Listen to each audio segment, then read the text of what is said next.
you about my New Year's resolutions. I've been hearing a lot of people online calling them different things, such as goals, but I will stick with resolutions. I resolve to do these things. If you watched my Holly Jolly tag, I said that I was only going to make 3 resolutions this year in an attempt to achieve them, and I actually am going to make one large one instead. And when I was thinking about how to make my resolutions, I did some online hunting, late at night, just to see like what people do to make resolutions, what are some effective goal setting techniques and things like that. One of the most interesting atypical things I came across was, imagine what you would like to be most grateful for in the end of the coming year. So in December 2017, what would I like to be most grateful for? What I would like to be most grateful for, the answer came straight from my heart and took no time at all to figure out. I would like to be most grateful for how my relationship with my son has improved. As you guys know, my son has ADHD, which makes discipline and homeschooling and being with him often more difficult than we'd like. And that's just the honest truth. And I think a lot of that has to do with my own immaturity, my husband's immaturity, our difficulty accepting him for who he is instead of the average run-of-the-mill 7-year-old. And I want to be really upfront about that. I think it's really empowering and important to acknowledge where our own limitations, our own mindsets come into play when it appears in our children's behavior. I definitely think that children's behavior, whether they have ADHD or not, relates a lot to an attempt to gain your attention, to feel like they belong in your family, to actively know their place. And I would say that while I have definitely been improving as I've learned more about ADHD, as I've been trying to improve myself, I've had a lot of other things clouding my mind in the past 2 years. It's been a rough couple of years for me for many personal reasons. And I'd just like to come to a place where my focus shifts to this particular relationship. My son is my firstborn. I love him like the sun and the stars. And I want very much for him to grow up knowing how not only loved he is, because I think he knows that, but how much he belongs and how much he is just enough, just the way he is. Because like I've said before, ADHD brings with it so many beautiful things and also some more challenging things. And those challenging things are challenging because we as parents have been slow to adapt. And my goal this year is to do whatever I can to make myself less harsh and less critical and less demanding of him. I very much think that we owe respect to everyone in our household, from the dad to the mom to the eldest, the middle child, the youngest, and everyone in between, the pets.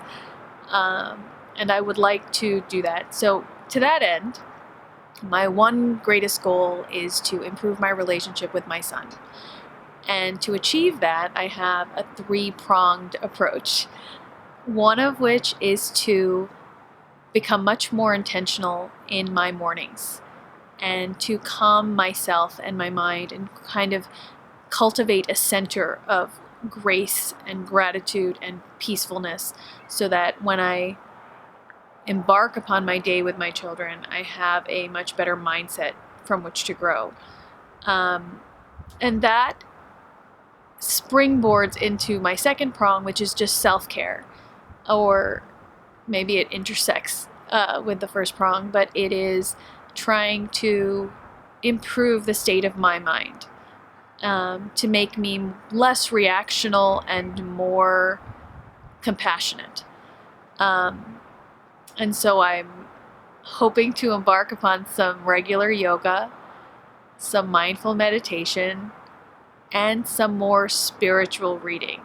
Because while I am a secular homeschooler, I do think that I'm perhaps more of a spiritual homeschooler. We are Unitarians, Unitarian Universalists, because we are a mixed religion, mixed race family, and it seemed to be a fit for us. But the more I learned about UUs and the more I've gone to UU Church, the more I've realized that this is what I've always been. I believe that everyone needs some sort of spiritual center to ground themselves and to support themselves. I haven't met very many people who don't need some sort of spiritual bolstering to get them through the ups and downs of life.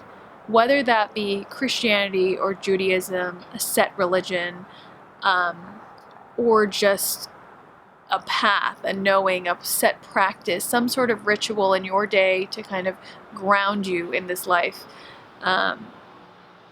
I think all are equally valid if the purpose is to cultivate a grateful heart, a helpful soul, to make you more of a good in this world than a negative. I've kind of gotten off track with my second prong, but yeah, my second prong is self-care, and it's very much mental, spiritual, physical self-care to all get me to that place where I can be more compassionate instead of reactive to the things that happen in my life, especially as I parent.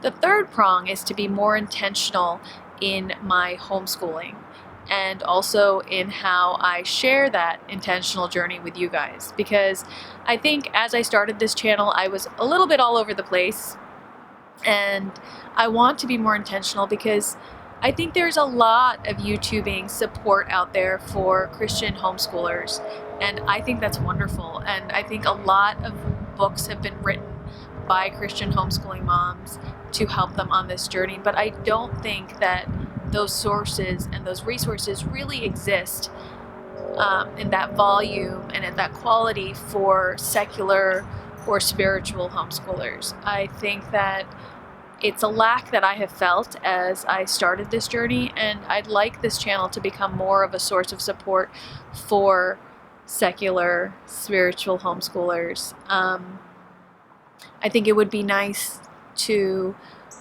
share with you resources that I've found that are not purely Christian, that have helped me on this journey to becoming more compassionate and less reactive. So those are my 3 main goals, and all directed towards the purpose of improving my relationship with my son. And I really hope that you guys all have success with your New Year's resolutions. If you have some great ones, please list them down below or share your channel links down below. I'd love to see your video and share the love. So thanks so much for watching. I really appreciate you. I appreciate the homeschooling community, and I have felt very welcomed in spite of the fact that I am a secular homeschooler. So thank you very much, and good luck with your New Year's resolutions. As always, I wish you a wonderful day and a wonderful year.